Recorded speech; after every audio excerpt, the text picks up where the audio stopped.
विद्यार्थी मित्रांनो, आज आपण इयत्ता 12वी मराठी युवक भारतीमधील भाग 5वा व्याकरण यामधील वाक्य प्रकार व वाक्य रूपांतर हा भाग शिकणार आहोत.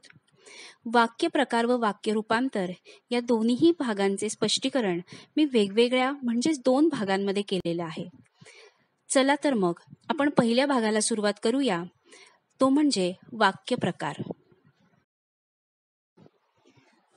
सर्वप्रथम आपण बघूया की वाक्य म्हणजे काय.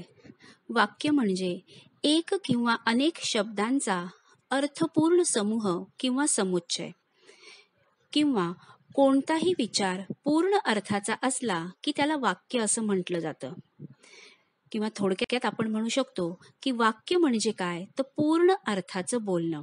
बघा, इथे विचार करण्यासारखी गोष्ट आहे.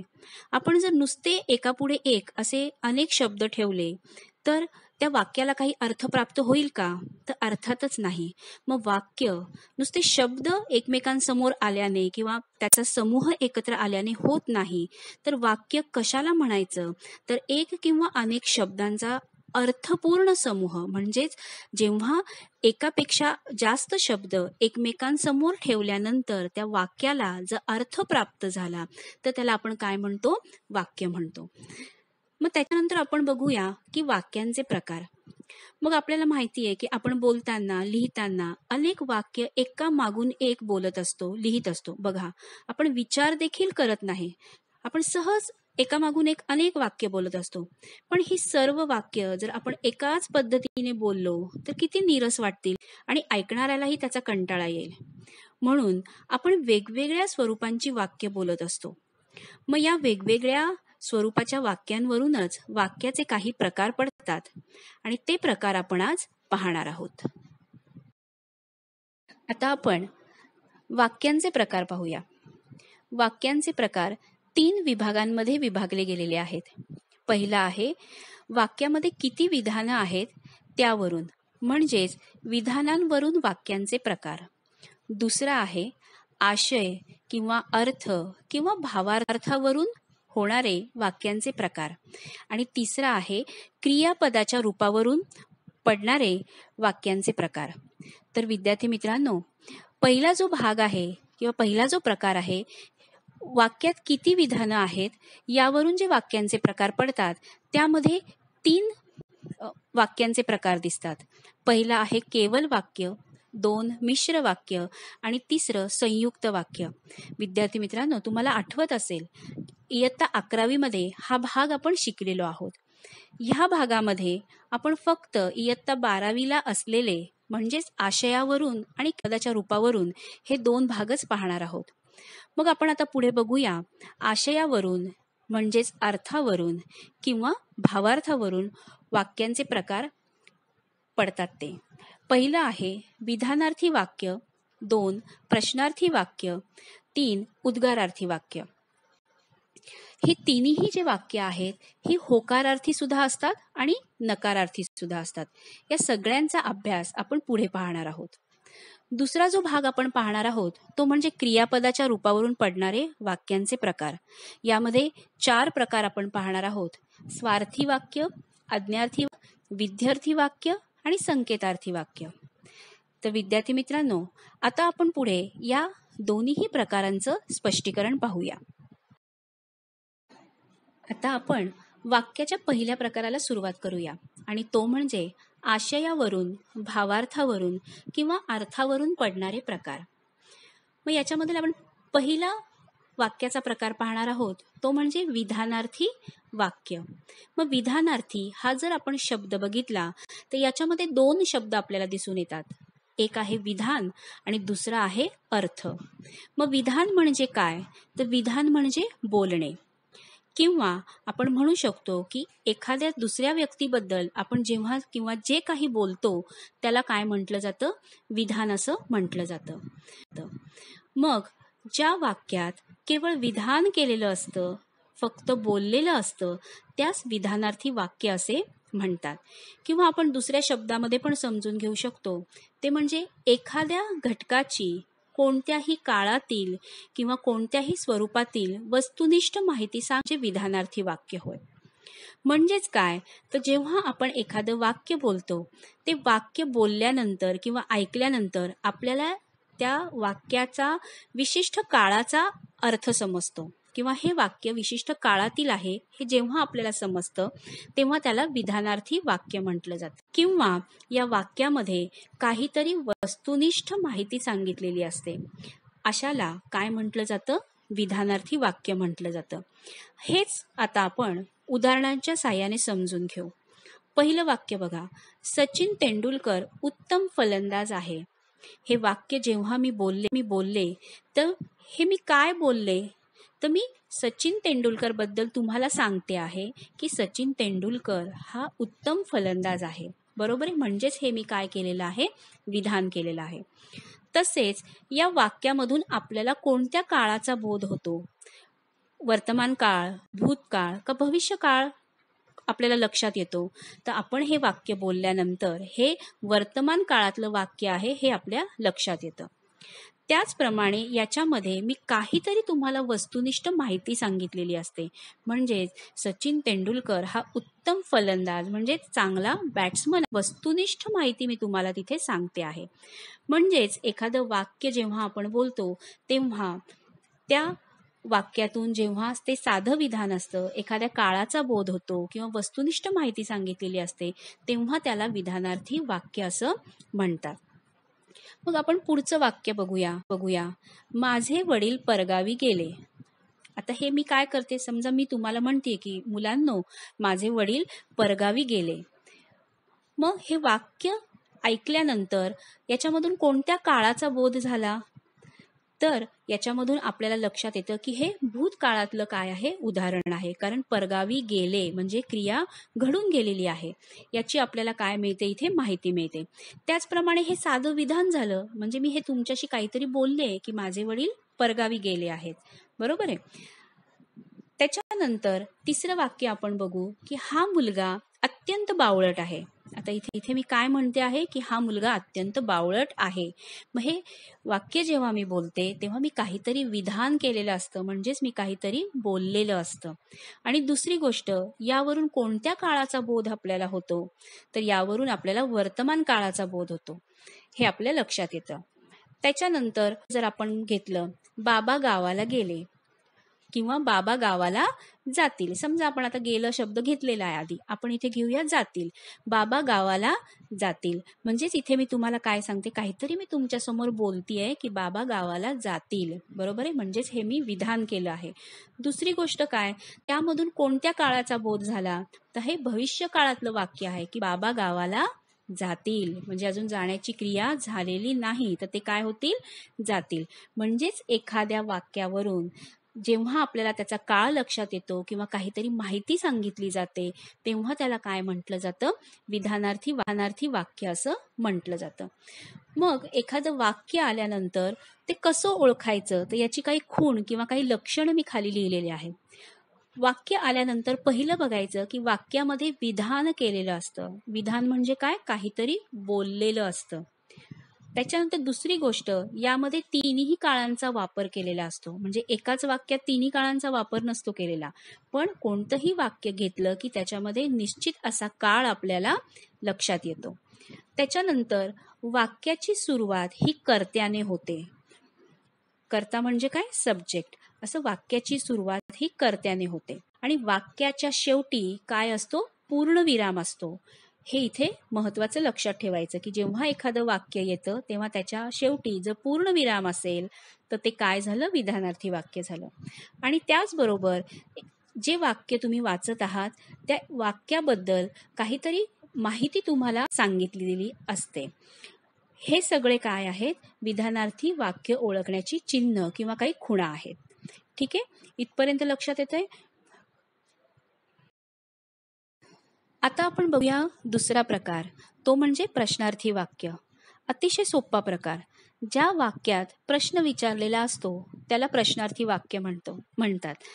असे आपण दिवसभरात हजारो प्रश्न विचारत असतो, बरोबर आहे. मग जो तुम्ही प्रश्न विचारला त्याला काय म्हणायचं, प्रश्नार्थी वाक्य म्हणायचं. आता आपण उदाहरण पाहूया. तू बाहेर केव्हा जाणार आहेस, इथे काय विचारलेलं आहे? प्रश्न विचारलेला आहे की तू बाहेर केव्हा जाणार आहे. इथे प्रश्नार्थी शब्द कोणता आहे? तर केव्हा. दुसरं वाक्य, कोठे राहतोस तू?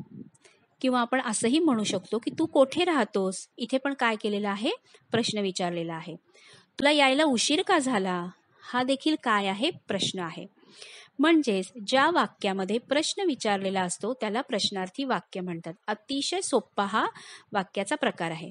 मग आता हे वाक्य जर आलं तर ओळखायची खूण किंवा त्याची लक्षणं काय आहेत? तर सिंपल, पहिला गोष्ट आहे याच्यामध्ये प्रश्न विचारलेला असतो आणि दुसरं जे आहे वाक्याच्या शेवटी प्रश्नचिन्ह असते. वाक्याच्या शेवटी काय असते? प्रश्नचिन्ह असते. बघा, कधी कधी वाक्यामध्ये किती, काय, कोण असे सुद्धा शब्द आपण वापरत असतो. पण जर प्रश्नचिन्ह असेल तरच तो काय होतो? प्रश्नार्थी वाक्य होतो. हा भाग इथे आपल्याला लक्षात ठेवायचा आहे. म्हणजेच वाक्यामध्ये जर प्रश्नचिन्ह असेल तरच त्याला प्रश्नार्थी वाक्य म्हणायचं आहे. ठीक आहे. आता आपण तिसरा प्रकार बघूया आणि तो म्हणजे उद्गारार्थी वाक्य. ज्या वाक्यात मनातील विशिष्ट भाव उत्कटपणे व्यक्त केलेला असतो तेव्हा त्या वाक्यास उद्गारार्थी वाक्य असं म्हणतात. म्हणजेच काय? तर जेव्हा एखाद्या वाक्यामध्ये आपले विशिष्ट भाव म्हणजे आनंद, दुःख, आश्चर्य, प्रशंसा, तिरस्कार अशा भावना जेव्हा आपल्या मनामध्ये निर्माण होतात ते जेव्हा आपण उत्कटपणे व्यक्त करतो तेव्हा त्या वाक्यांना उद्गारार्थी वाक्य म्हणतात. मग अशा भावना व्यक्त करताना आपण काहीतरी उद्गारार्थी शब्द वापरत असतो. जसं आहा, वा वा, अरे रे, हाय हाय, ओ हो, अबब, शाबास, छी, थू, छी छी, बाप रे. म्हणजेच जेव्हा आपल्या मनातील असे भाव आपण उत्कटपणे व्यक्त करतो तेव्हा काही या शब्दांचा, उद्गारार्थी शब्दांचा आपण काय करत असतो? वापर करत असतो. त्याचबरोबर इथे अजून एक गोष्ट लक्षात ठेवायची की आपण काही केवल प्रयोगी अव्यय आणि इथे जसं आपण बघितलंय कोण, काय, किती, हे जरी शब्द प्रश्नवाचक असले तरीही अशा प्रश्नवाचक शब्दांचा वापर हा उद्गारार्थी म्हणून देखील केला जातो. आता पुढचंच उदाहरण बघा, किती छान आहे हे फूल. आता याच्यामध्ये मी काय बोलले? किती छान आहे हे फूल. मग हा जो किती शब्द आहे आपण जर तसा विचार केला तर हा शब्द जो आहे तो प्रश्नवाचक आहे. पण इथे काय लक्षात घ्यायचंय की किती हा जो शब्द आहे हा उद्गारार्थी शब्द म्हणून याचा वापर केलेला आहे आणि वाक्याच्या शेवटी काय दिलेलं आहे? उद्गारार्थी चिन्ह देखील दिलेलं आहे. म्हणजेच जेव्हा किती, कोण, काय असे जे शब्द आपण वाक्यामध्ये वापरतो आणि वाक्याच्या पुढे म्हणजेच एक्सक्लेमेटरी मार्कचा वापर करतो तेव्हा त्या वाक्याला उद्गारार्थी वाक्य म्हणायचं. त्याच्यानंतर आता पुढचं वाक्य बघू. बाप रे, केवढा मोठा साप हा. म्हणजेच काय? तर इथे बापरे या उद्गारार्थी शब्दाचा वापर आपण केलेला आहे आणि त्या वाक्याची जी परिणामकारता आहे ती वाढवलेली आहे. आपण असं देखील म्हणू शकलो असतो, केवढा मोठा साप हा. बरोबर आहे. पण त्याच्याऐवजी आपल्याला जर खरंच मोठा एखादा साप दिसला तर आपल्या तोंडून अचानक असे उत्कटपणे शब्द निघून जातात, बाप रे, केवढा मोठा साप हा. तेव्हा ते वाक्य आपलं काय होतं? परिणामकारक होतं. म्हणजे दुसऱ्याला चटकन पटकन त्याचं लक्ष आपल्याकडे वेधलं जातं. अरे कुठे? एवढा मोठा साप आहे हा. येतंय लक्षात? म्हणजेच एखाद्या वाक्याची परिणामकारकता वाढवण्यासाठी म्हणजेच आपल्या मनातील भाव उत्कटपणे व्यक्त करण्यासाठी आपण उद्गारार्थी शब्दांचा वापर वाक्यामध्ये करत असतो आणि म्हणून त्याला काय म्हटलं जातं? उद्गारार्थी वाक्य म्हटलं जातं. आता पुढचं अजून एक वाक्य बघू. अबब, केवढी प्रचंड आग ही. कोणता शब्द वापरलाय आपण इथे? उद्गारार्थी शब्द अबब. म्हणजे अरे बापरे, याचा पण अर्थ तोच होतो. अबब, केवढी प्रचंड आग ही. मग या वाक्यामध्ये पण जर तुम्ही बघितलं तर वाक्यामध्ये आपण काय दिलेलं आहे? उद्गारवाचक चिन्ह दिलेलं आहे. म्हणजेच काय? तर आपल्या मनातील विशिष्ट भाव उत्कटपणे व्यक्त करण्यासाठी जे आपण वाक्य बोलतो तेव्हा त्याला काय म्हटलं जातं? उद्गारार्थी वाक्य म्हटलं जातं. त्याच्यानंतर पुढे याच्यामध्ये अजून एक गोष्ट लक्षात ठेवायची की जेव्हा वाक्यामध्ये तीव्र इच्छा व्यक्त केलेल्या असतात तेव्हा त्या वाक्याला देखील उद्गारार्थी वाक्य म्हणतात. म्हणजेच काय, तर बघा आपण नेहमी म्हणत असतो किंवा बोलताना आपण बऱ्याच वेळा असे वापर करतो की मी राज्याचा मुख्यमंत्री झालो तर, किंवा मला लॉटरीत आले तर, किंवा मी सूर्यावर गेलो तर, किंवा मी सूर्य झालो तर. बरोबर आहे. असे जे आपण वाक्य वापरतो त्या वाक्यामध्ये आपल्या मनातील जी इच्छा असते ती खूप तीव्र स्वरूपाची आपण व्यक्त केलेली असते. जसं आता इथले चौथं वाक्य आपण बघूया की मी राज्याचा मुख्यमंत्री झालो तर, म्हणजेच याचा अर्थ काय होतो की माझ्या मनामध्ये ही तीव्र इच्छा आहे की मी राज्याचा काय व्हावा, मुख्यमंत्री व्हावा, असा याचा काय आहे, वाक्याचा अर्थ आहे. आणि या वाक्याच्या शेवटी जर उद्गारार्थी चिन्ह दिलेलं असेल तर ते काय झालं, उद्गारार्थी वाक्य झालं. 5वं वाक्य बघू. मला लॉटरीत ₹1,00,000 मिळाले तर, पुढे काय आलेलं आहे, उद्गारवाचक चिन्ह आलेलं आहे. हे काय झाले, उद्गारार्थी वाक्य. मग आता उद्गारार्थी वाक्य ओळखण्याची खूण किंवा लक्षणं काय आहेत? अतिशय सोपं, 2च गोष्टी आहेत. भावनांची तीव्रता असणारे वाक्य असतं, म्हणजेच वाक्यात तीव्र स्वरूपाच्या भावना, तीव्र स्वरूपाच्या इच्छा ह्या व्यक्त केलेल्या असतात. आणि दुसरं असतं उद्गारार्थी चिन्हांचा वापर. ठीक आहे, इथे लक्षात आलं उद्गारार्थी वाक्य कसं ओळखायचं. मग विद्यार्थी मित्रांनो, आत्तापर्यंत आपण काय काय पाहिलं, तर आरून वाक्याचे महत्वाचे 3 प्रकार आपण बघितले. विधानार्थी वाक्य, प्रश्नार्थी वाक्य आणि उद्गारार्थी वाक्य. आता आपण पुढे बघूया विधानार्थी, प्रश्नार्थी आणि उद्गारार्थी हे जे 3 प्रकारची वाक्य आहेत त्या वाक्यांचे होकारार्थी वाक्य आणि नकारार्थी वाक्य. ठीक आहे, आत्ताच आपण बघितलं विधानार्थी वाक्य, प्रश्नार्थी वाक्य आणि उद्गारार्थी वाक्य. आता ही 3ही प्रकारची वाक्य होकारार्थी देखील असतात आणि नकारार्थी देखील असू शकतात. मग आपण बघूया पुढे. एखादी क्रिया करण्यासाठी जर होकार दिला असेल तर त्याला होकारदर्शक किंवा होकारार्थी वाक्य म्हणतात. आणि एखादी क्रिया करण्यासाठी जर नकार दिला असेल तर त्याला नकारदर्शक किंवा नकारार्थी वाक्य असं म्हणतात. आता नकारदर्शक वाक्यामध्ये खूप महत्वाची गोष्ट लक्षात ठेवायची आहे, ती म्हणजे जेव्हा नकारार्थी वाक्य आपल्या समोर येतं तेव्हा त्या वाक्यामध्ये नाही, नको, न लगे, नव्हे, नये, नसते, ना, न अशा स्वरूपाचे नकारदर्शक शब्द वापरलेले असतात किंवा अशा स्वरूपाचे शब्द असणं आवश्यक आहे, तरच त्याला नकारदर्शक वाक्य किंवा नकारार्थी वाक्य असं आपण म्हणू शकतो. ठीक आहे, मग आपण 2 गोष्टी बघितल्या, होकारार्थी वाक्य म्हणजे काय आणि नकारार्थी वाक्य म्हणजे काय. आता याच्यामध्ये अजून एक गोष्ट लक्षात ठेवण्यासाठी सारखी गोष्ट आहे की जी म्हणजे कधी कधी अर्थाने नकारदर्शक वाक्य हे नकारार्थी असतेच असं नाही. बघा लाल अक्षरामध्ये मी हे वाक्य लिहिलेलं आहे की अर्थाने नकारदर्शक वाक्य हे नकारार्थी असतेच असं नाही. म्हणजे काय, तर पुढचे 2 वाक्य बघा. पहिलं वाक्य लिहिलेलं आहे धूम्रपान टाळावे. मग धूम्रपान टाळावे, जेव्हा मी हे वाक्य म्हणते आहे की मुलांनो धूम्रपान टाळावे, मग या वाक्यामध्ये काय अर्थ अभिप्रेत आहे, तर धूम्रपान करू नये हा काय झाला, त्या वाक्याचा अर्थ झाला. बरोबर आहे, धूम्रपान टाळावे. आणि दुसरं जे वाक्य आहे धूम्रपान करू नका, म्हणजे इथे पण मी काय सांगते आहे की धूम्रपान करू नका, म्हणजे दोन्हीही वाक्यांचा अर्थ काय आहे, एकच आहे. बरोबर, म्हणजे याचाच अर्थ काय, जर धूम्रपान टाळावे हे जेव्हा वाक्य तुमच्या समोर येतं तेव्हा ते वाक्य काय असतं, होकारार्थी वाक्य असतं. येतंय लक्षात, कारण याच्यामध्ये हे नकारदर्शक शब्द वापरलेला नाही. मग ज्या वाक्यामध्ये नकारदर्शक शब्द वापरलेला असतो तेच वाक्य काय असतं, नकारार्थी वाक्य असतं.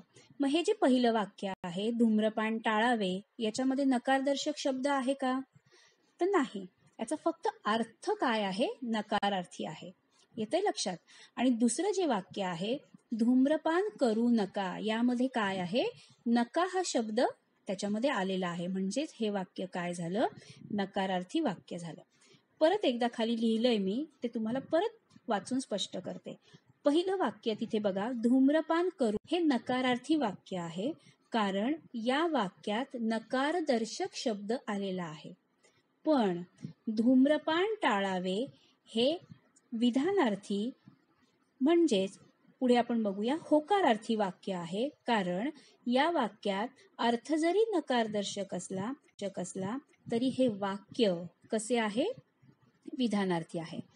मग इथपर्यंत तुमच्या लक्षात आलं असेल की होकारार्थी वाक्य म्हणजे काय आणि नकारार्थी वाक्य म्हणजे काय. ठीक आहे, मग आता आपण पुढे बघूया. आता आपण स्पष्टीकरणासाठी काही उदाहरणं पाहणार आहोत. यामध्ये विधानार्थी वाक्य, उद्गारार्थी वाक्य आणि प्रश्नार्थी वाक्य हे होकारार्थी पण असतात आणि नकारार्थी पण असतात. या आपण काही उदाहरणं पुढे पाहूया. पहिला भाग आपण याच्यामध्ये बघू. विधानार्थी वाक्य हे होकारार्थी पण असते आणि नकारार्थी पण असते. हे आपण मागे पाहिलं, पण आता त्या थोडे उदाहरण घेऊन आपण स्पष्टीकरण करूया. बाबा गावाला गेले हे वाक्य, जेव्हा आपल्या समोर एखादं वाक्य येतं तेव्हा सर्वात पहिले आपण काय विचार करायला हवा, तर या वाक्यामध्ये हे काय आहे, ते एक विधान केलेलं आहे. म्हणजे कोणीतरी आपल्याला बोललं आहे की बाबा गावाला गेले, म्हणजेच त्यानंतर हे कोणत्या तरी काळातलं वाक्य आहे, म्हणजे इथे काळाचा संबंध येतो. बाबा गावा गेले म्हणजे काय, तर आधीच गेलेले आहे, ही भूतकाळातील क्रिया आहे. वाक्याच्या शेवटी काय आहे, फुल स्टॉप आहे किंवा पूर्ण. 3 लक्षणांवरून आपल्या लक्षात येतं की हे कसलं वाक्य आहे, तर विधानार्थी वाक्य आहे.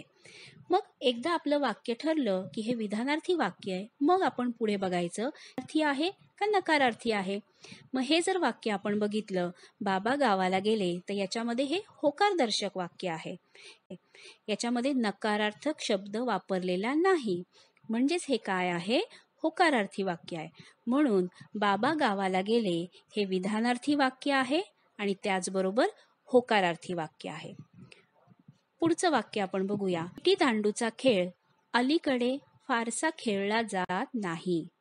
मग ह्या वाक्यामध्ये काय केलेलं आहे, तर एक विधान केलेलं आहे, सांगितलं आहे, काहीतरी बोललं आहे की आजकाल विटीदांडूचा खेळ खेळला जात नाही.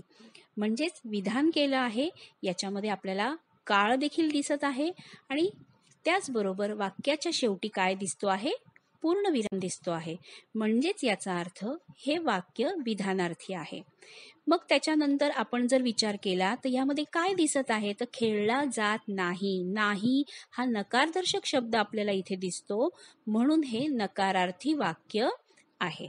म्हणजेच विटी दांडूचा खेळ अलीकडे खेळला जात नाही हे वाक्य विधानार्थी आणि नकारार्थी असं वाक्य आहे. पुढचं वाक्य, अपमान केल्यास प्रत्येकालाच राग येतो. मग जेव्हा एखादं विधान येतं, मी सांगितलं की आपल्याला त्या विधानांची लक्षणं बघायची. मग इथे पण तेच दिसत आहेत, काहीतरी विधान केलेलं आहे आणि वाक्य स्टॉप आहे. काळ देखील लक्षात येत आहे. कोणता काळ आहे या वाक्यामध्ये, तर याच्यामध्ये वर्तमान काळ आपल्याला दिसून येतो, म्हणून हे वाक्य विधानार्थी आहे. आणि याच्यामध्ये होकार दर्शवलेला आहे, म्हणून ते होकारार्थी देखील आहे. पुढचं वाक्य, कोणाचाही अपमान करू नये हे वाक्य काय आहे, तर वाक्य काय आहे, तर विधान केलेलं आहे, म्हणजेच बोललेलं आहे. त्याचबरोबर वाक्याच्या शेवटी पूर्ण विराम आहे आणि याच्यामधून देखील काळ हा दिसतो आहे किंवा काळ हा व्यक्त होत आहे. म्हणून हे साधं सोपं सरळ जे वाक्य असतं त्याला विधानार्थ म्हटलं जातं. मग याच्यामध्ये करू नये हा काय आलेला आहे, नकारदर्शक शब्द आलेला आहे, म्हणून हे वाक्य नकारार्थी देखील आहे. ठीक आहे, हे झाले विधानार्थी वाक्य आणि ते होकारार्थी व नकारार्थी आहेत की नाही ते आपण पाहिलं. आता आपण पुढचा वाक्याचा प्रकार बघणार आहोत, तो म्हणजे उद्गारार्थी वाक्य. ते होकारार्थी पण आहे आणि नकारार्थी आहे. कसे, किती सुंदर मुलगी आहे ही. या वाक्यामध्ये काय आहे, तर उद्गारवाचक शब्द वापरलेला आहे किती, आणि त्याचबरोबर वाक्याच्या शेवटी काय दिलेलं आहे, उद्गारार्थी चिन्ह वापरलेलं आहे. म्हणून हे वाक्य काय झालं, तर उद्गारार्थी वाक्य झालं आणि याच्यामध्ये होकार दिलेला असल्यामुळे हे होकारार्थी वाक्य झालं. दुसरं वाक्य बघा, शी मला हे जमणार नाही किंवा मला हे जमणार नाही. ह्या वाक्यामध्ये शी हे काय आहेत, घृणावाचक शब्द आहे आणि हे उद्गारार्थी शब्द आहेत आणि वाक्याच्या शेवटी इथे उद्गारवाचक चिन्ह नसून शिशी या उद्गारवाचक शब्दाच्या समोरच काय आलेलं आहे, उद्गारवाचक चिन्ह आलेलं आहे. म्हणून हे वाक्य काय आहे म्हणजे वाक्यामध्ये कधी कधी सुरुवातीला म्हणजेच जे आपण उद्गारवाचक शब्द वापरतो तिथे किंवा वाक्याच्या शेवटी देखील काय येतं, उद्गारार्थी चिन्ह येतं. आणि ह्या वाक्यामध्ये जमणार नाही हा शब्द आल्यामुळे ते वाक्य काय झालेलं आहे, नकारार्थी झालेलं आहे.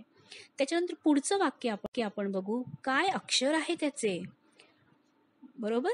मग काय हा शब्द काय आहे, उद्गारार्थी आहे. काय अक्षर आहे त्याचे, आणि वाक्याच्या शेवटी उद्गारवाचक चिन्ह आहे, त्यामुळे हे वाक्य कसं आहे, उद्गारार्थी आहे. आणि होकारार्थी आहे का आहे, तर निश्चितच हे वाक्य होकारार्थी आहे. पुढचं वाक्य बघा, नसती उठाठेव माणसाने करू नये. काय म्हटलं या वाक्यामध्ये, नसती उठाठेव माणसाने करू नये आणि उद्गारवाचक चिन्ह दिलेलं आहे. म्हणजेच हे वाक्य काय आहे, उद्गारार्थी वाक्य आहे. आणि या वाक्याच्या शेवटी उद्गारवाचक चिन्ह आहे. पण करू नये हा शब्द आल्यामुळे इथे काय झालेलं आहे, हे वाक्य नकारार्थी झालेलं आहे. पुढचं वाक्य आपण बघूया, बाप रे मला हे काम मुळीच जमणार नाही. याच्यामध्ये काय आलेलं आहे, उद्गारवाचक चिन्ह आलेलं आहे. म्हणून हे वाक्य उद्गारार्थी आहे.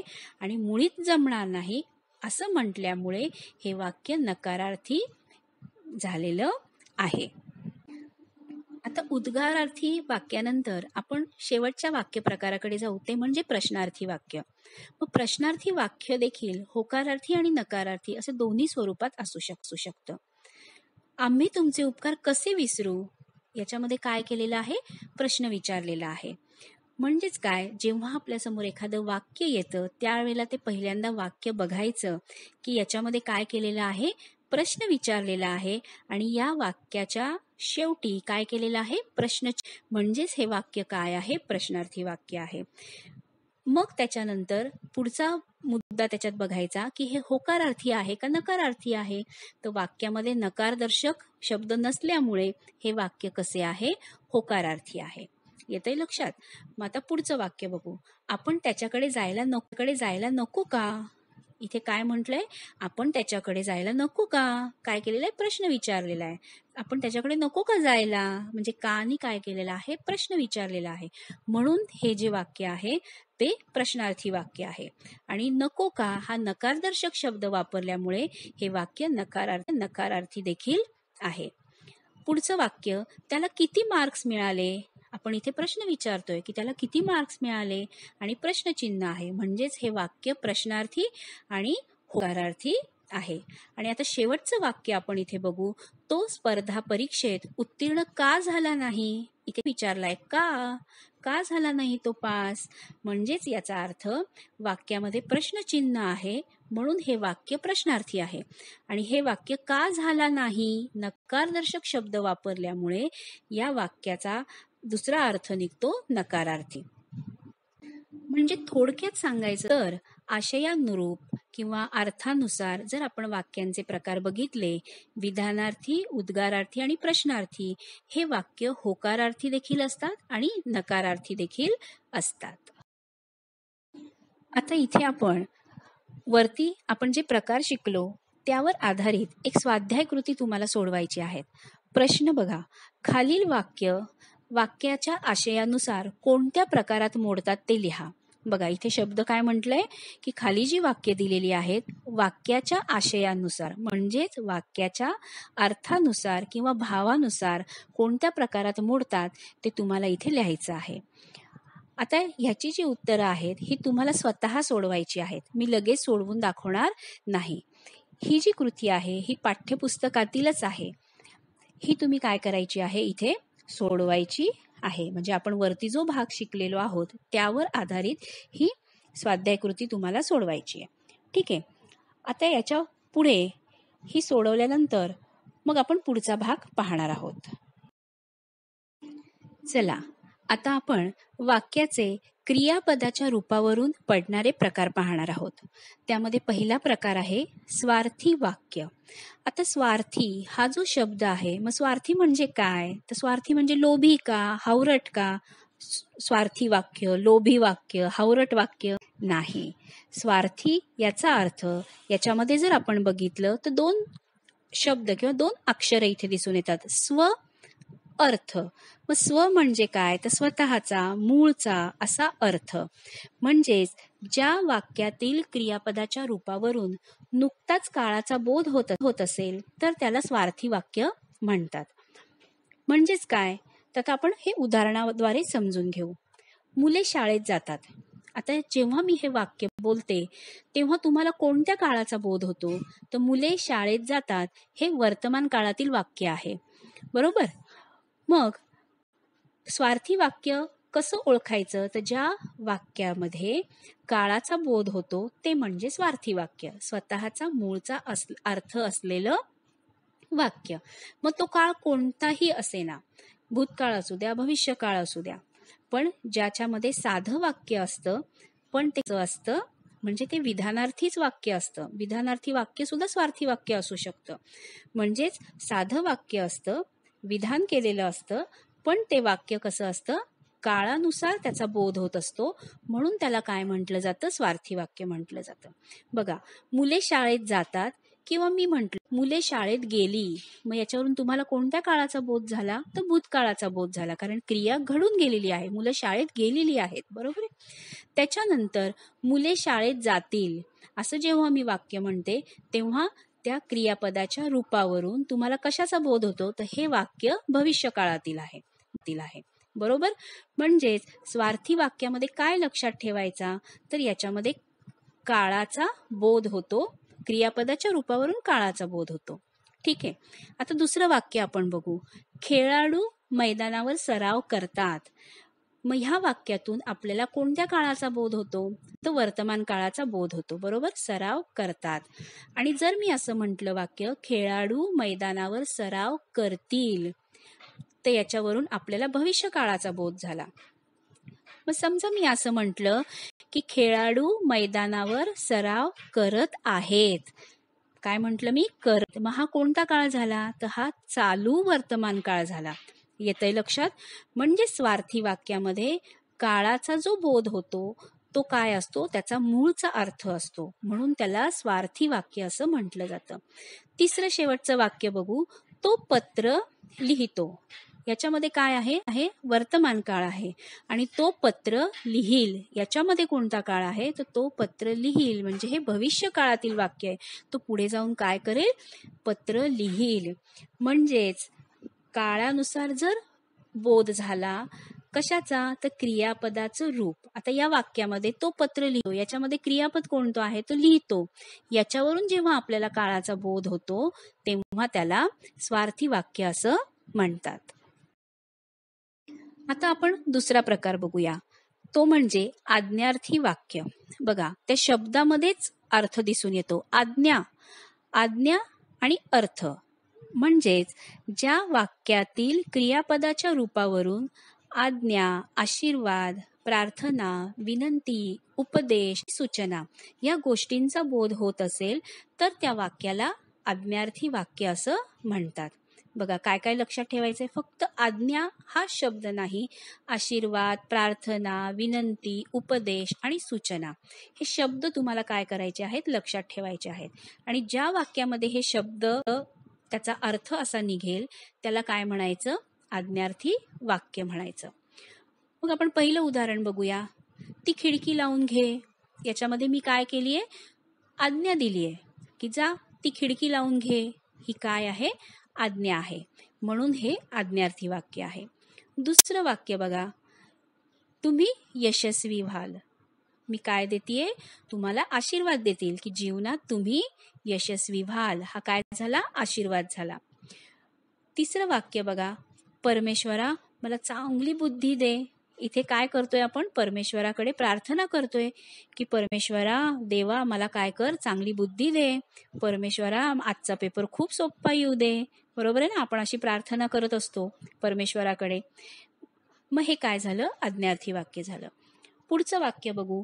कृपया मला तुझे पुस्तक दे. इथे काय करतोय आपण? कृपया आपण जेव्हा म्हणतो तेव्हा ती काय असते? विनंती असते. इंग्लिशमध्ये तुम्ही म्हणता ना, प्लीज मला पेन देतोस का, प्लीज मला तुझं पुस्तक देतो का, म्हणजेच कृपया मला तुझं पुस्तक देशील का. तर ही काय झाली, एक विनंती झाली. पुढचं वाक्य बघा, विद्यार्थ्यांनो खूप मेहनत करा. हा काय झाला, उपदेश झाला. विद्यार्थ्यांनो खूप मेहनत करा. त्याच्यानंतर शेवटचं वाक्य आपण बघूया, इथे पादत्राणे ठेवू नये. पादत्राणे म्हणजे चप्पल, शूज. ही काय झाली, सूचना झाली. आपण बऱ्याच वेळा बघितलं असेल, डॉक्टरांच्या दवाखान्यामध्ये गेल्यावर किंवा मंदिरामध्ये गेल्यावर तिथे नेहमी सूचना फलक हे लावून ठेवलेले असतात. काय काय की इथे पादत्राणे काढू नये किंवा इथे पादत्राणे ठेवू नये. ही काय झाली, एक प्रकारची सूचना लोकांसाठी दिली गेलेली असते किंवा आपल्याला सुद्धा कोणी सूचना देतं. ठीक आहे. म्हणजेच काय, तर वाक्य वाचल्यानंतर त्या वाक्याच्या अर्थावरून जर किंवा क्रियापदाचं जे रूप आहे त्या रूपावरून जर आपल्याला त्या वाक्यामध्ये आज्ञा आहे, आशीर्वाद आहे, प्रार्थना आहे, विनंती, उपदेश, सूचना अशा गोष्टींचा जर आपल्याला बोध झाला तर ते वाक्य कोणतं असतं, आज्ञार्थी वाक्य असतं. आता आज्ञार्थी वाक्याचेच आपण पुढे थोडे काही उदाहरणं बघूया. बघा, आज्ञार्थी वाक्यांचे काही उदाहरणं पुन्हा आपण थोडेसे पाहूया. मुलांनो उठून उभे राहा. ही काय दिली गेलेली आहे, आज्ञा दिलेली आहे. त्याच्यानंतर तुझे कल्याण हो. हा काय आहे, आशीर्वाद आहे. पुढचं वाक्य बघा, नेहमी खरे बोलावे किंवा नेहमी खरे बोला. हा काय झाला, उपदेश झाला. देवा सर्वांना सुखी ठेव. ही काय झाली, प्रार्थना झाली. कृपया माझे एवढे काम करावे. ही काय झाली, विनंती झाली. बरोबर आहे ना, आपण बऱ्याच वेळा अशी विनंती करतो, प्लीज माझं एवढं काम करशील का. तर ही काय झाली, विनंती झाली. किंवा पुढचं एक वाक्य आपण बघू, शाळेत वेळेवर हजर राहावे. ह्या वाक्यातून काय अर्थ निघतोय, तर आपल्याला ही सूचना दिली जाते की शाळेमध्ये आपण वेळेत हजर राहावे. बरोबर आहे. म्हणजेच काय, तर वाक्याच्या क्रियापदाच्या रूपावरून आज्ञा, आशीर्वाद, उपदेश, प्रार्थना, विनंती, सूचना असा अर्थ निघत असेल तर त्याला काय म्हटले जाते, आज्ञार्थी वाक्य म्हटले जाते. आता पुढचा तिसरा आपण प्रकार बघूया, विद्यार्थी वाक्य. विद्यार्थी याच्यामध्ये देखील काय शब्द आहेत, विधी आणि अर्थ. विधी म्हणजे काय, तर कर्तव्य. विधी म्हणजे काय, कर्तव्य. ज्या वाक्यातील क्रियापदाच्या रूपावरून विधी म्हणजेच कर्तव्य, शक्यता, योग्यता, इच्छा या गोष्टींचा बोध होत असेल तर त्या वाक्यास विद्यार्थी वाक्य असं म्हणतात. म्हणजे प्रकार आल्यानंतर आपल्याला काय लक्षात ठेवायचंय, तर क्रियापदाचं रूप जे आहे म्हणजे वाक्यातील जे क्रियापद आहे त्याच्यातून नेमका कोणता अर्थ निघतो आहे हे बघून आपल्याला काय करायचं आहे, वाक्याचा प्रकार ठरवायचा आहे. मग आता आपण तिसरा जो प्रकार बघतोय तो म्हणजे विद्यार्थी. आपण त्याचं उदाहरण बघूया. परिसर स्वच्छ ठेवणं हे आपलं कर्तव्य आहे. याच्यामधून काय व्यतीत होतं, काय अर्थ निघतो, तर कर्तव्याचा. बरोबर आहे ना. परिसर स्वच्छ ठेवणं हे आपलं सर्वांचं कर्तव्य आहे. दुसरं वाक्य बघा, मुलांनी आई वडिलांची आज्ञा पाळावी. इथे काय म्हटलंय, आज्ञा पाळावी. म्हणजे हे आपलं कर्तव्य आहे की आपण आई वडिलांची, मोठ्या माणसांची, शिक्षकांची आज्ञा पाळायला पाहिजे. हे आपलं काय आहे, कर्तव्य आहे. म्हणजे वाक्य आल्यानंतर वाक्यातून कोणता अर्थ निघतो आहे किंवा जे क्रियापद आहे त्या क्रियापदाच्या रूपावरून कोणता अर्थ निघतो आहे त्यावरून वाक्याचा प्रकार आपल्याला ठरवायचा असतो. मग विद्यार्थी वाक्यामध्ये आपण कर्तव्य बघितलं. आता आपण शक्यता बघूया. आज बहुतेक पाऊस पडेल. बरोबर ना, आपण कधी कधी बोलताना म्हणतो अरे बाहेर असं काहीतरी वातावरण दिसतंय, आज बहुतेक पाऊस पडेल. पडलेला आहे का, नाही, बहुतेक पाऊस पडेल म्हणजे पाऊस पडण्याची शक्यता आहे असं जेव्हा अर्थ निघतो तेव्हा ते विद्यार्थी वाक्य असतं. त्याच्यानंतर गुरुजी वर्गात नसावे, याच्यामध्ये सुद्धा शक्यता आहे. कसं, समजा शाळेमध्ये शाळा भरलेली आहे आणि एखाद्या वर्गातनं खूप आवाज येतोय आणि मग त्याचे जे मुख्याध्यापक, प्रिन्सिपल आहेत ते म्हणतात अरे या वर्गामध्ये बहुतेक गुरुजी नसावेत, म्हणजे वर्गात गुरुजी असण्याची शक्यता नाही, म्हणूनच मुलं काय करत आहेत, एवढा आवाज करत आहेत. म्हणजेच ज्या वाक्यामधून शक्य होते त्याला विद्यार्थी वाक्य असं म्हणतात. त्याच्यानंतर पुढे बघूया आपण योग्यता. अंगी धैर्य असणाराच कठीण काम करू शकतो. बरोबर आहे. म्हणजे एखाद्या व्यक्तीच्या अंगामध्ये ती योग्यता, ती क्षमता असेल तरच ती एखादी गोष्ट तो करू शकतो. मग इथे काय म्हटलंय की त्याच्या अंगी जर धैर्य असेल तरच तो कठीण काम करू शकतो. म्हणजे ती योग्यता त्याच्यामध्ये असेल तरच तो कठीण काम करू शकतो. त्याच्यानंतर पुढचं वाक्य बघा, योग्यता असलेली व्यक्तीच स्पर्धेच्या युगात टिकून राहते. बरोबर. मग त्या व्यक्तीच्या अंगामध्ये जर योग्यता असेल, ती क्षमता असेल, अशीच व्यक्ती आज जे स्पर्धेचं युग आहे त्याच्यामध्ये टिकून राहते. म्हणजे याच्यामधून जी योग्यता रूपावरून आपल्याला लक्षात येते, क्रियापदाच्या रूपावरून जी योग्यता आपल्याला दिसतेय किंवा वाक्याचा अर्थ जे निघतोय की यामध्ये योग्यता आहे, अशा वेळेला हे विद्यार्थी वाक्य असतं. त्याच्यानंतर पुढचं बघूया, असावा सुंदर चॉकलेटचा बंगला. बरोबर आहे. हे गाणं नेहमी ऐकलं असेल सगळ्यांनी, असावा सुंदर चॉकलेटचा बंगला.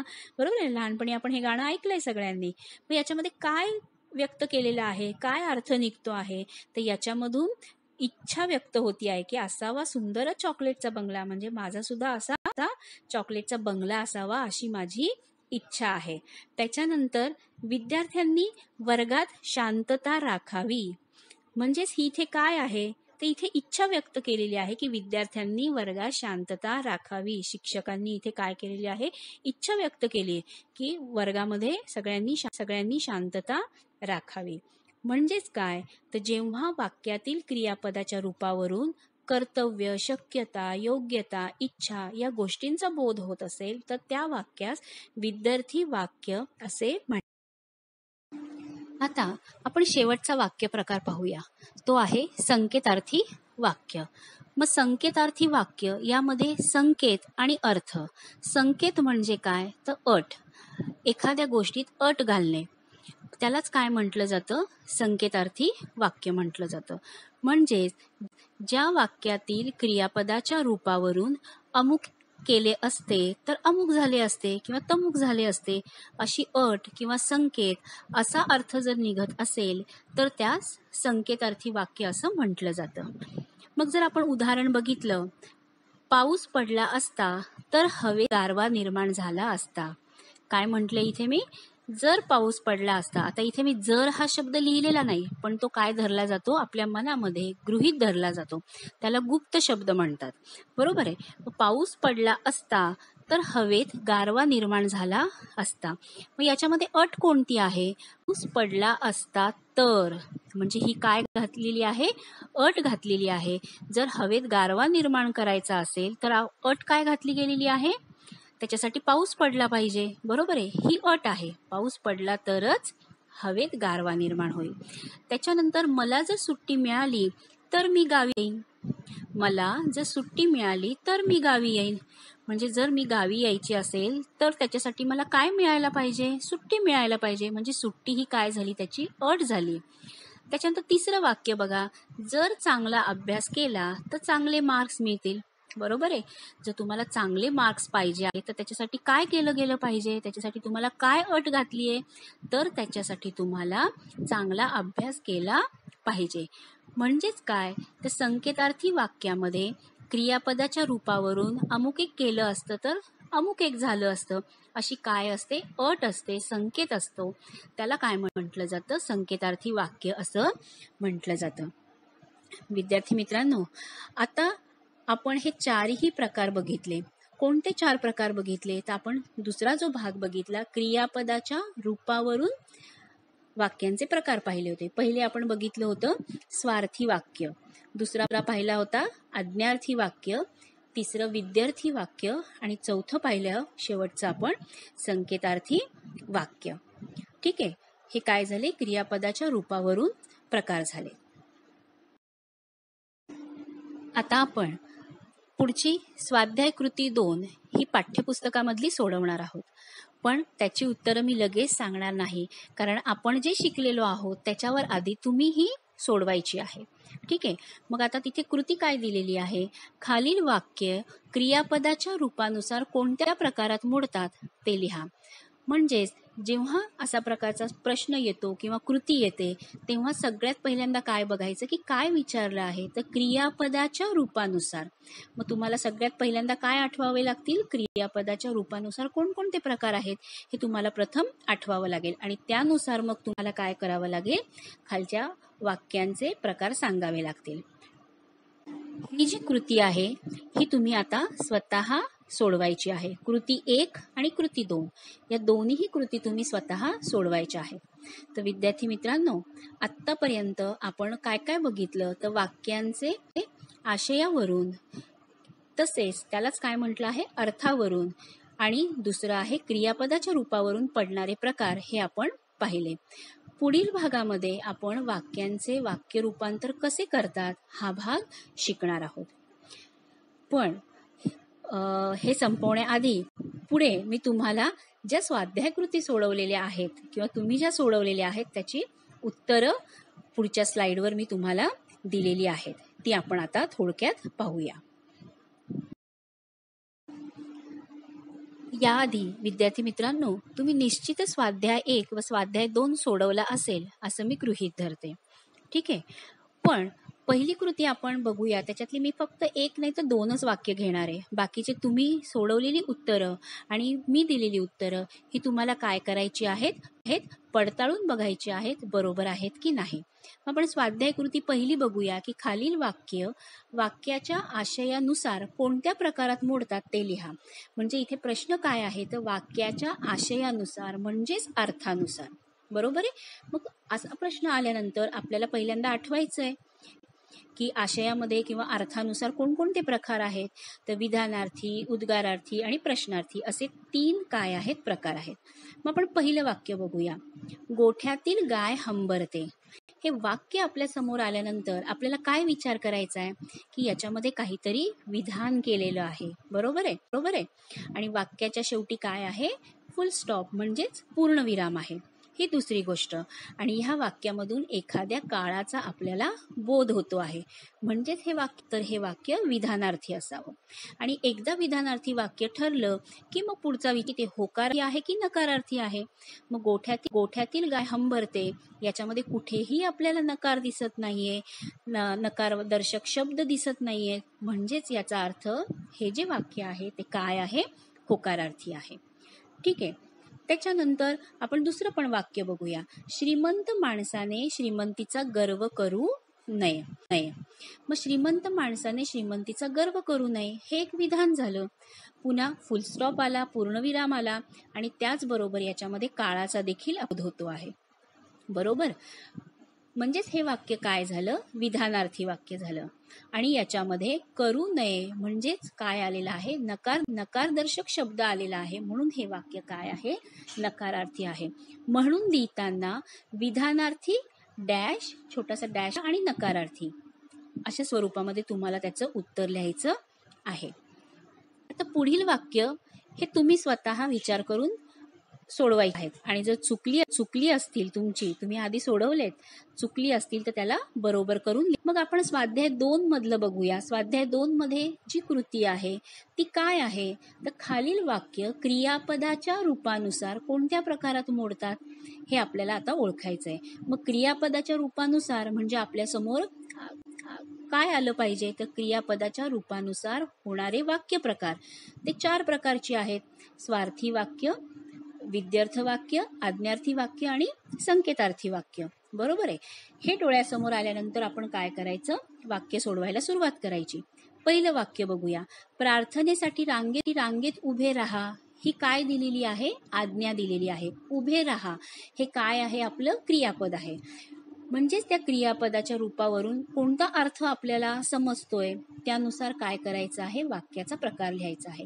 मग हे वाक्य वाचल्यानंतर त्याच्यातनं काय अर्थ निघाला, तर कोणीतरी इथे काय दिलेली आहे, आज्ञा दिलेली आहे, म्हणून हे वाक्य काय आहे, आज्ञार्थी वाक्य आहे. येतंय लक्षात. त्याच्यानंतर आपण दुसरं वाक्य बघूया. सरिताने अधिक मेहनत केली असती तर तिला उज्ज्वल यश मिळाले असते. काय म्हटलंय, सरिताने अधिक मेहनत केली असती तर तिला उज्ज्वल यश मिळाले असते. म्हणजे याच्यामध्ये आपल्याला काय दिसतंय, अट दिसती आहे. बरोबर आहे. म्हणून हे वाक्य काय आहे? संकेतार्थी वाक्य आहे. जर तरचं वाक्य काय असतं? संकेतार्थी वाक्य असतं. पण प्रत्येक वेळेला वाक्यामध्ये जर हा शब्द असेलच असं नाही. त्यामुळे ते जरी नसलं तरी आपण ते गृहीत धरायचं असतं, कारण ते लपलेलं असतं. म्हणून इथे काय आहे? सरिताने अधिक मेहनत केली असती तर तिला उज्ज्वल यश मिळाले असते. अजून एक आपण वाक्य बघू. विद्यार्थ्यांनो, आपण आज्ञार्थ वाक्य बघितले, आपण विद्यार्थ बघूया. क्रिकेटच्या सामन्यात आज भारत नक्की जिंकेल. काय म्हटलेलं आहे? क्रिकेटच्या सामन्यात आज भारत नक्की जिंकेल. या वाक्यामध्ये काय दाखवलं आहे? तर शक्यता दाखवलेली आहे. म्हणून हे वाक्य काय झालं? विद्यार्थी किंवा विद्यार्थ वाक्य झालं. तर विद्यार्थी मित्रांनो, अशा स्वरूपामध्ये तुम्हाला काय करायचं आहे? वाक्याच्या आशयानुसार प्रश्न विचारला आहे का क्रियापदाच्या रूपावरून प्रश्न विचारलेला आहे, हा नीट विचार करून आपल्याला काय करायचं आहे? कृती सोडवायची आहे. निश्चितच तुम्हाला चांगलं समजलं असेल असं गृहीत धरून आपण पुढच्या भागात भेटूया आणि पुढच्या भागामध्ये आपण बघूया वाक्य रूपांतर. तोपर्यंत नमस्कार, धन्यवाद.